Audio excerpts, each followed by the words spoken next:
미국은 수개월간 폭격을 하고 최고 지도자를 제거하고 핵시설을 파괴했음에도 불구하고 이란 정권이 여전히 살아남자 마침내 이란 정권을 무너뜨릴 방법을 알아냈어요. 미국은 이제 천재적인 방법으로 방향을 전환하기로 결정했어요. 이제 그들은 이란이 직접 고안하고 효과를 입증한 경제 전략을 사용하고 있어요. 하지만 중요한 점이 있어요. 주류 언론은 정작 핵심을 완전히 놓치고 있다는 거예요. 그들은 미국이 중국을 제재할지에만 집착하고 있지만 실제 계획은 훨씬 더 정교해요. 정권은 이미 분열의 조짐을 보이고 있고 이제 막 시작했을 뿐이에요.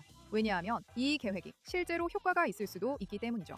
그럼 본격적으로 알아볼게요. 중동 지정학 해설에 오신 것을 환영해요. 이 전략의 변화는 정말 놀라워요. 그럼 여기서부터 시작할게요.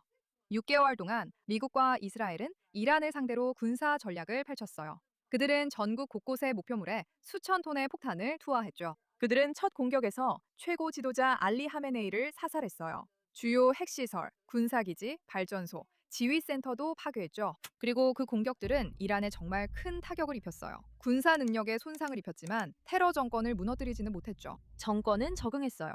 통제를 더욱 강화했죠.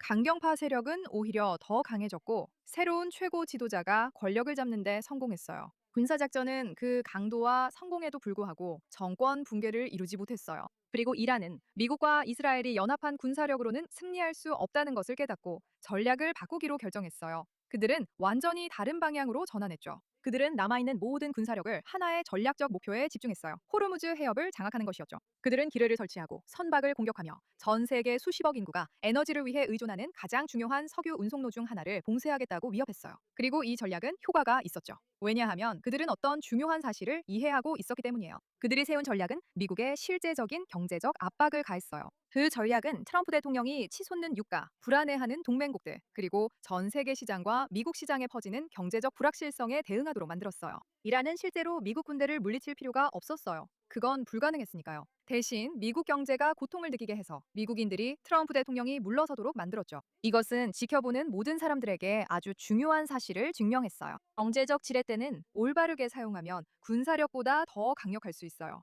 그리고 충분한 경제적 고통을 주면 초강대국조차 군사적으로 사태를 키우기보다는 협상에 나서게 돼요. 네, 이란은 성공했지만 이 성공은 주목받지 않을 수 없었어요. 그리고 이제 트럼프 행정부가 똑같은 전략을 이란을 상대로 사용하기로 결정했어요. 재무저 장관 스콧 베센트는 경제적 추방 작전을 발표했어요. 이 경제 캠페인은 이란 정권으로 흘러들어가는 달러를 체계적으로 차단하기 위해 고안된 것이에요. 트럼프 본인도 이것이 어떤 나라를 상대로도 취해진 가장 강력한 경제 작전이라고 말했어요. 그리고 정말 좋은 계획이에요. 물론 이 계획에는 심각한 결점들이 있어요. 곧 자세히 설명해 드릴게요. 하지만 놀랍게도 언론이 말하는 진짜 결점들은 아니에요. 주류 언론은 이 부분을 완전히 잘못 이해하고 있거든요. 모두가 미국이 중국을 제재할지, 그리고 중국이 미국의 압력에 협조할지에 집착하고 있어요. 중국은 협조하지 않겠다고 이미 밝혔지만 이게 뉴스 보도를 완전히 지배하는 논쟁이 되고 있죠. 이 논쟁이 왜 실제 이야기를 완전히 놓치고 있는지 이해하려면 한 가지 사실을 알아야 해요. 이란 경제는 중국에 매우 의존하고 있다는 거예요. 중국은 이란이 남은 석유 수출의 약 90%를 사들이고 있어요.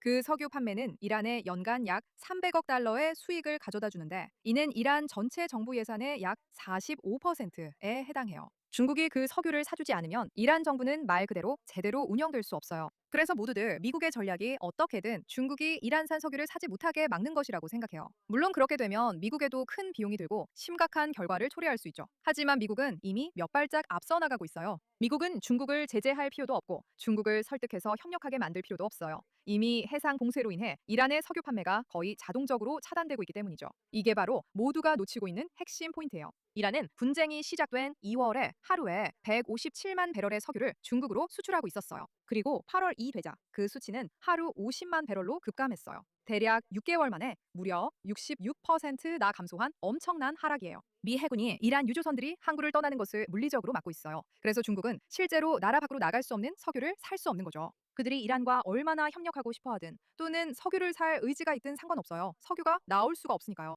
지금 논의되고 있는 모든 제재는 급격히 감소하는 석유 수출에 초점을 맞추고 있어요. 그리고 이 감소는 이란이 이미 느끼고 있는 경제적 압박의 큰 요인입니다. 보시다시피 이 경제적 결전 계획은 다면적이고 이란을 여러 가지 다양한 다양한 방식으로 타격하기 위해 만들어졌어요. 그리고 중국에만 집중하는 것은 실수입니다. 네, 중국은 여전히 이란에서 석유를 사고 있고 미국이 이 석유 때문에 중국에 심각한 제재를 가하겠다고 이론적으로 위협할 수 있을까요? 네, 그렇게 할 수는 있어요. 하지만 실제로 그렇게 할까요? 아니요, 거의 확실히 그렇지 않을 거예요. 재무자 장관은 내가 왜 전 세계 금융 시스템을 망치고 싶겠어요? 라고 말하면서 이 점을 분명히 했어요. 만약 미국이 중국의 주요 은행들의 제재를 가한다면 이는 전 세계 무역을 파괴하거나 최소한 심각하게 해칠 수 있고 미국 기업들에게도 피해를 주며 동시에 중국이 미국의 기술과 투자에 보복할 수 있는 빌미를 줄 수 있어요. 그리고 그건 전혀 가치가 없어요. 아무도 그런 결과를 원하지 않아요. 그래서 진짜 전략은 중국을 협력하게 강요하는 것과는 전혀 관련이 없어요. 이 전략은 이란이 석유 판매가 완전히 중단될 때 필연적으로 시도하게 될 모든 대체 경로에 관한 거예요. 기억하세요. 그 65%는 앞으로 더 늘어날 수밖에 없어요. 그래서 두바이의 그림자 금융 네트워크와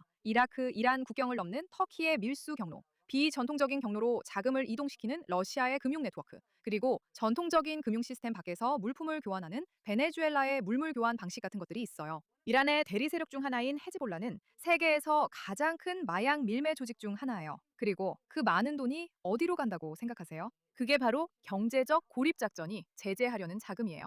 그리고 이게 실제로 효과가 있을 수 있는 이유이기도 하죠. 봉쇄는 주요 수입원을 차단해요. 제재는 다른 모든 길을 막아요.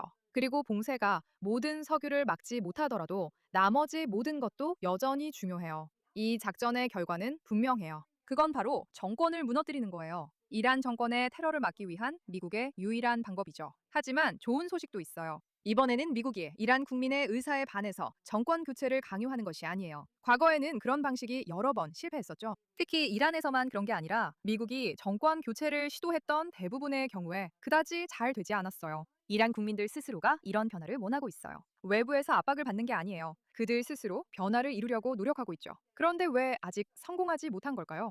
우리 모두 2026년 1월에 평범한 이란인들이 전국 여러 도시에서 거리로 나와 수십 년간의 잔혹한 탄압에 항의했던 것을 기억하죠. 그 정부는 자국 시민을 살해하고 정치적 반대자들을 투옥해왔어요. 그리고 그 정부는 세계적인 공포와 폭력을 통해 통치해왔어요. 그리고 이란 국민들이 이렇게 대규모로 시위에 나섰을 때 정부의 대응은 정말로 잔혹했어요. 사망자 수는 단 이틀 밤 사이에 약 4만 명에 달하는 것으로 추정돼요. 정권은 전국적으로 몇 주 동안 인터넷을 완전히 차단했고 시위자들을 재판 없이 처형했어요. 이란 혁명 수비대는 실제로 거리에서 사람들을 사냥하듯이 쫓았어요. 현실은 분명하고 부정할 수 없어요. 이란 국민들은 아무리 용감하고 또 변화를 얼마나 간절히 원하더라도 혼자 힘으로 이 정권을 무너뜨릴 수 없어요. 이란 혁명 수비대는 세계에서 가장 강력한 군사 및 보안 조직 중 하나예요. 이 조직은 체제에 이념적으로 충성하고 있고 무장도 매우 강하며 자국 국민에게도 무자비하게 무력을 사용할 의지가 있어요. 미국과 이스라엘은 이미 6개월 동안 대규모 군사력을 동원해 이란 혁명 수비대를 무너뜨리려고 시도했어요. 그들은 불과 몇 분 만에 최고 지도자를 죽였어요. 핵시설과 군사시설도 파괴했죠. 그런데도 그 정권은 여전히 권력을 잡고 있어요. 그들은 적응해서 살아남았고 오히려 통제를 더 강화했어요. 도대체 왜 이런 일이 일어난 걸까요? 그건 지도부가 아주 강력할 뿐만 아니라 집행기구들도 마찬가지로 강하기 때문이에요. 그리고 그게 바로 경제적 압박이 군사력만으로는 할 수 없는 일을 해내는 이유예요. 그것은 정권을 유지시키는 시스템을 무너뜨려요. 돈이 떨어지면 군인들은 월급을 받지 못하죠. 군인들이 월급을 받지 못하면 항상 명령을 기꺼이 따르지는 않게 돼요. 그리고 군인들이 명령을 따르지 않게 되면 억압의 전체 체계가 무너져 버려요. 시위대를 막는 것도 군인들이고 지도부를 안전하게 지키는 것도 군인들이에요. 그리고 이 전략의 메커니즘이 겨냥하는 대상도 바로 그들이죠. 그래서 군사력만으로는 실패했던 곳에서도 이 전략이 효과를 낼 수 있는 거예요. 하지만 여기서 또 다른 질문이 생기죠. 이미 광범위하게 시행된 경제 제재가 왜 과거에는 성공하지 못했을까요? 이번에는 뭐가 다른 걸까요?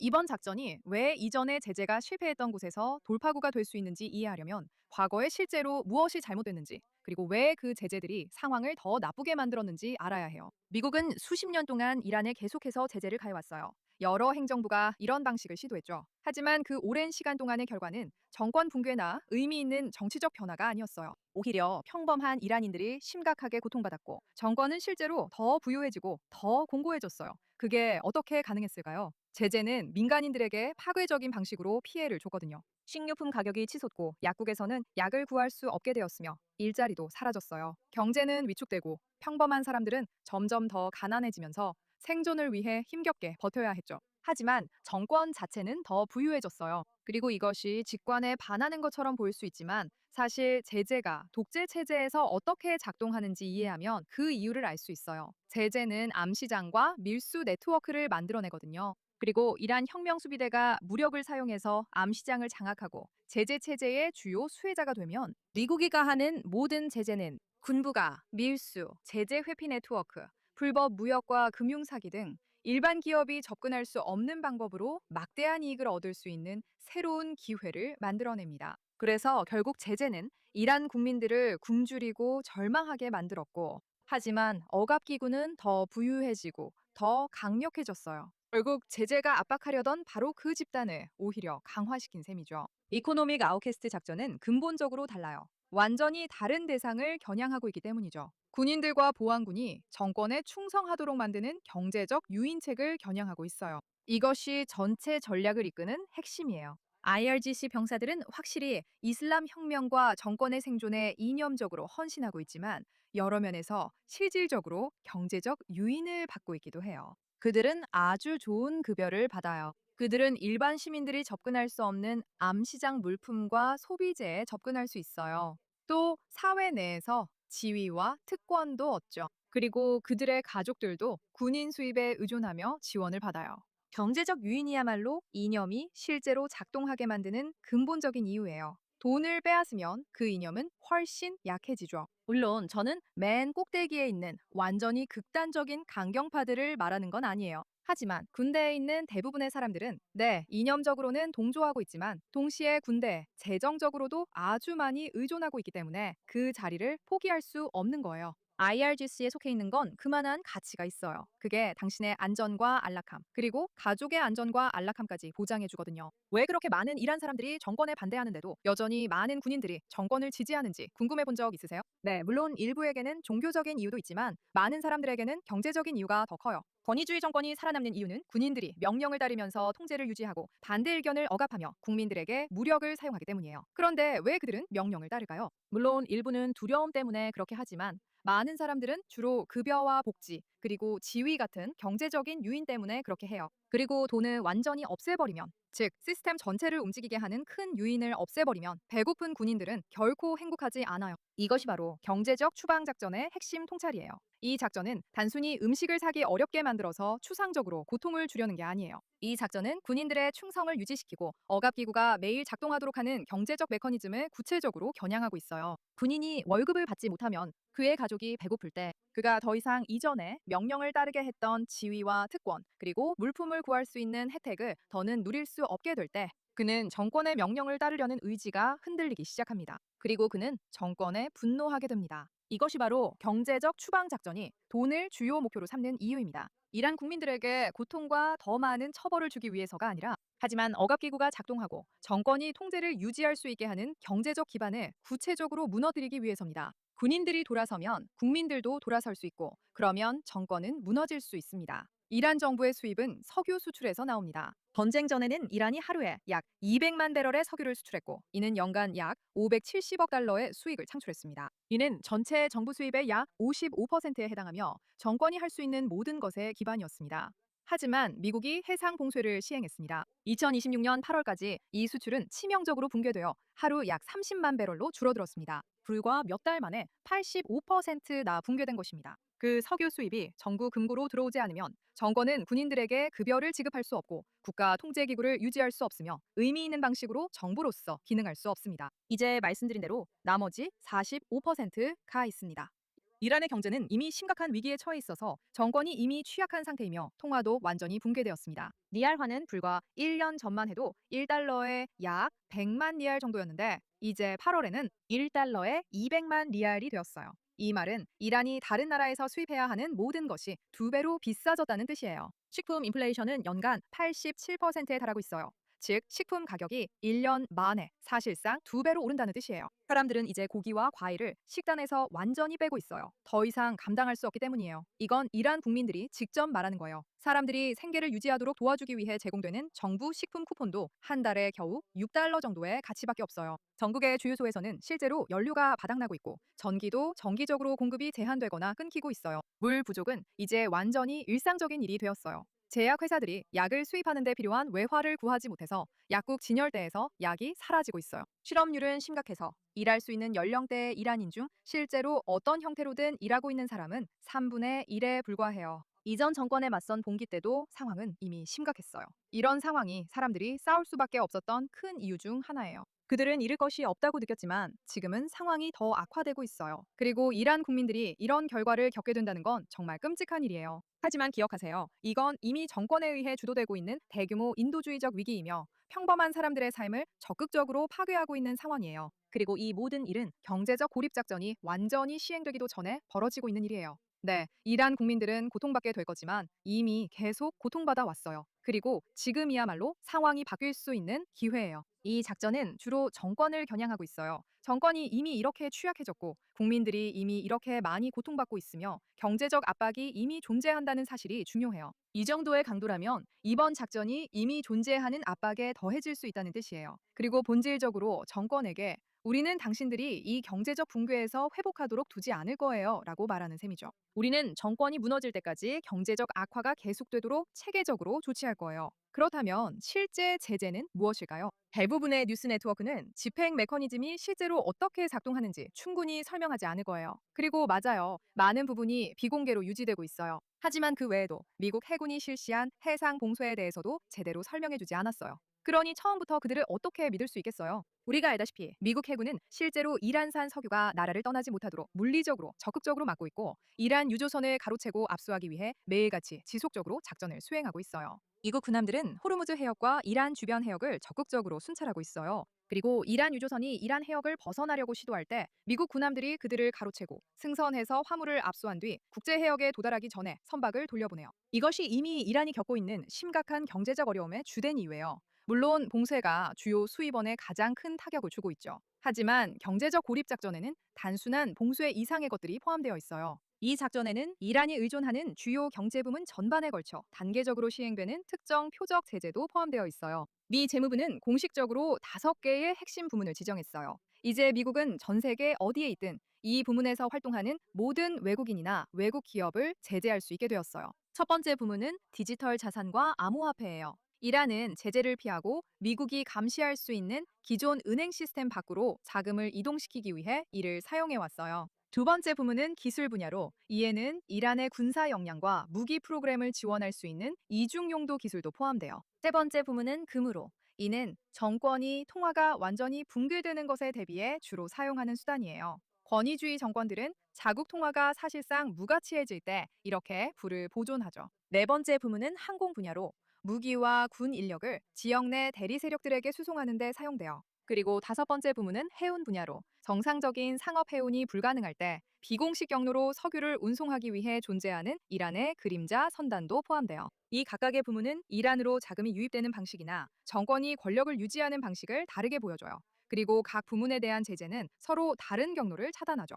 이것이 실제로 존재하는 일이고 단순한 수사가 아니라는 것을 증명하기 위해 재무부는 즉시 핵조달 네트워크, 사이버 작전, 인프라, 그리고 석유 운송 공급망에 걸쳐 거의 60개의 단체, 개인, 선박을 지정했어요. 중요하게도 이러한 지정은 홍콩, 중국, 아랍에미리트, 싱가포르를 통한 특정 공급망을 겨냥하고 있어요. 이것은 전략이 막연하거나 단순히 두바이 전체를 위협하는 것이 아니라는 것을 보여줘요. 미국이 자금과 물품 이동에 사용되고 있다고 하는 특정 은행, 특정 기업, 특정 무역 경로를 지목하고 있다는 거예요. 메시지는 우리는 당신들의 시스템이 어떻게 작동하는지 정확히 알고 있다는 거예요. 우리는 어떤 특정 국가의 어떤 특정 기업들이 당신들의 무역을 돕고 있는지 알고 있고 그 기업들을 구체적으로 겨냥하고 있다는 거예요. 이 제재 캠페인이 다른 모든 제재와 다른 점은 한 번에 모두를 블랙리스트에 올리는 대신 단계적으로 진행된다는 거예요. 예를 들어 두바이에서 누군가가 이란의 금 수출을 돕고 있다는 걸 안다고 해볼게요. 그런 다음에 두바이를 제재하겠다고만 주장하면 그건 모호하고 방대하며 복잡하고 결국 그 나라 전체를 블랙리스트에 올리는 셈이 돼요.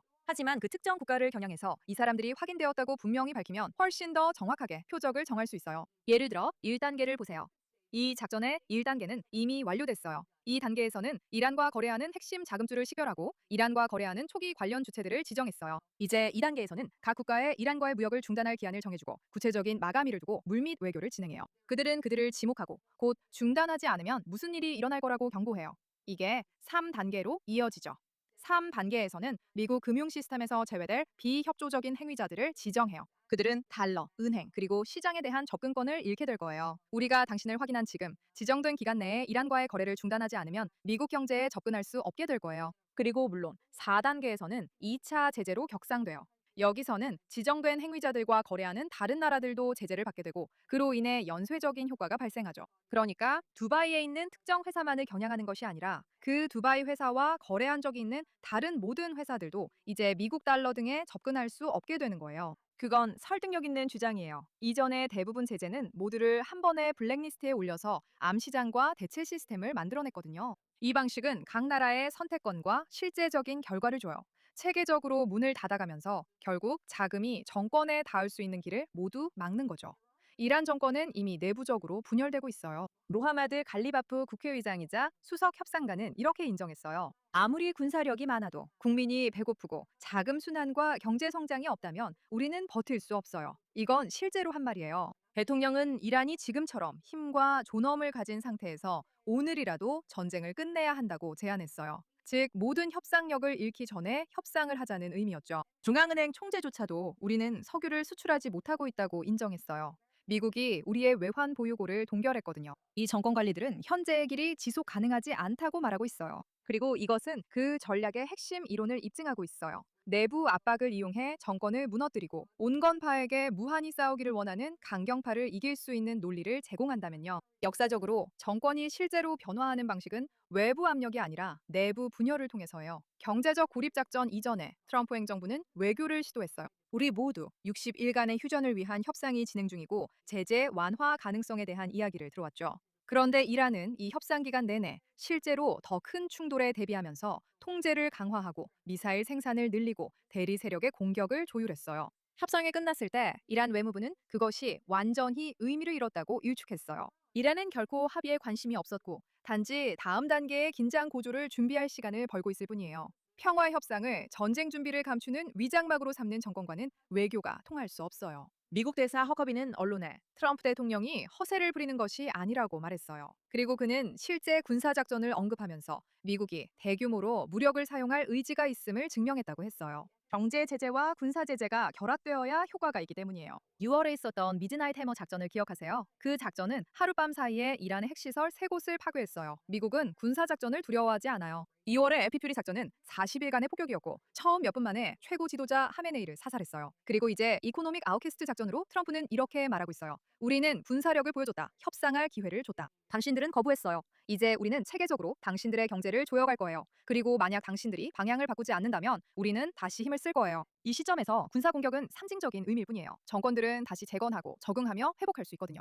수십 년 만에 가장 강도 높은 폭격이 6개월 동안 이어졌지만 이란 정권은 여전히 권력을 유지하고 있어요. 하지만 경제 붕괴는 존재 자체를 위협해요. 존재하지 않는 경제는 재건할 수 없으니까요. 군인들에게 급여를 줄 수 없으면 군대를 유지할 수 없어요. 그리고 자금이 바닥나고 사람들이 목말라 죽어가면 통제력을 유지할 수 없어요. 정권은 선택해야 해요. 진지하게 협상에 나설 건가요? 아니면 내부에서 정부가 무너지는 걸 지켜볼 건가요? 그리고 이란 국민들은 이미 절박하고 기회를 기다리고 있어요. 미국이 정권의 자금줄을 탈출구 없이 차단하면 그들의 선택지는 사라지고 국민들은 필요한 기회를 얻게 돼요. 앞으로 몇 달이 진짜 시험이 될 거예요. 트럼프 행정부가 실제로 3단계로 넘어가서 터키 밀수업자, 두바이 은행, 기한이 지나도 협조하지 않는 러시아 기관들을 지정할까요? 아니면 정치적이나 경제적 압력이 커질 때 3단계에서 물러설까요? 이것이 바로 이번 조치가 성공할지 아니면 이란이 이미 견뎌온 또 다른 제재 위협에 불과하게 될지를 결정할 거예요.